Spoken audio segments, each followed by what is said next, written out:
Tervist inimesed, täna on Tahma Tooma päev ja tuleb siin natukene Tahma Toomast välja ajada, aga Tahma Toomast välja ajada ka meie riigist ja meie poliitikutest ja ametnikest. Ma ei tea, kuidas see küll võimalik on, aga näed, loen siin töövahetuseks, et Oscari Facebooki lehe pealt, kus nad on pannud, et Oscari tooted on ohutud. Jah, VTA kinnitab seda ka ise. Vähemalt viimase 2 aasta jooksul on Oscari toodetes ning toodetega kokku puutuvad pindad võetud 10 ametlikke proove. Lisaks olema ise korduvalt proove viinud tunnustatud laborisse.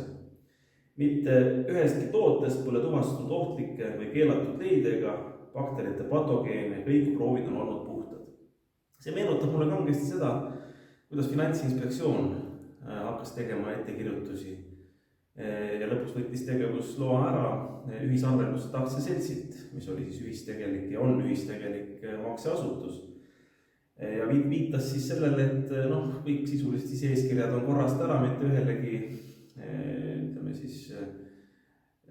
Finantsinspektsiooni tähelepanekule ei reageerita, midagi ei muudeta, lastakse aga jäärapäiselt vanamoodi edasi ja on mingisugused rahapesu riskid, kuigi tegelikult rahapesu ennast ei olnud, et täpselt niimoodi, et nagu ma siin Oscari puhul aru saan, et on oht leida listeeria toodetest, kuigi toodetes seda ei ole, seda ka PTA ise kinnitab ja loomulikult Finantsinspektsioon ühisarvelduse puhul ka ei ole leidnud ühtegi rahapesu, seda rahapesu lihtsalt ei ole.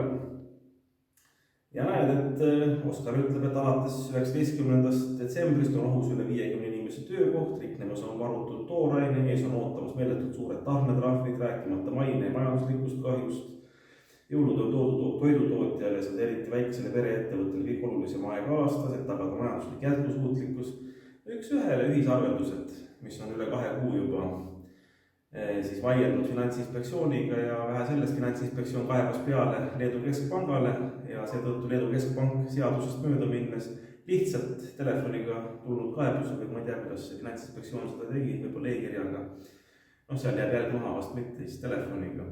Lihtsalt ütles, et võtke neid õigus arveldada ära ja Leedu Keskpank seda tegigi. Kuigi tuhanded Eesti ettevõtted, inimesed arveldavad ühisarveldustes, see neid ei huvita, inimestele palgad maksmata, ettevõtted ei saa arveid maksta, mis iganes ei saa laenusid tagasi maksta.